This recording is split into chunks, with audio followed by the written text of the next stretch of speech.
ಒಂದು ಆಸೆ, ನಾನು ಸತ್ರೆ ನನ್ನ ಮಗ ಕೊಳ್ಳಿ ಇಡಬೇಕು. ದೊಡ್ಡ ಆಸೆ ನನಗೆ. ಪಕ್ಕದಲ್ಲಿ ಕೂತ್ಕೋಬೇಕು ನನ್ನ ಮಗ. ಅವ್ರಿಗೊಂದು ದಾರಿ ಮಾಡೋವರೆಗೂ ನೂರಾರು ದೇವ್ರ ಕೈ ಮುಗಿದ್ದೀನಿ, ಜೀವಂತವಾಗಿಲ್ಲ ನಾನು. ಇದನ್ನ ಬಯಸೋದಕ್ಕೆ ಸಾಧ್ಯವಾದವಳು ಒಬ್ಳೆ ತಾಯಿ. ಏನ್ ಬೇಕಾದ್ರೂ ಮಾಡ್ತಾಳೆ ತಾಯಿ ಮಗನಿಗೋಸ್ಕರ, ಮಕ್ಕಳಿಗೋಸ್ಕರ. ಮಗನೇ ಅಂತಲ್ಲ, ಮಗಳಿಗೋಸ್ಕರವೇ.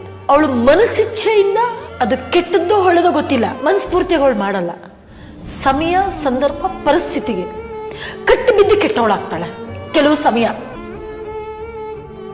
ಕಷ್ಟ ನನ್ನೊಡನೆ ಮಣ್ಣಾಗಲಿ, ಜಗದ ಸುಖ ನಿನ್ನ ಕೈ ಸೇರಲಿ, ನಿನ್ನ ಕಣ್ಣಲ್ಲಿ ಹನಿ ನೀರು ಬರದಂತೆ ಕಾಯುವೆನು ಪರಪಂಚ ನೀನೇ, ನನ್ನ ಪರಪಂಚ ನೀನೇ,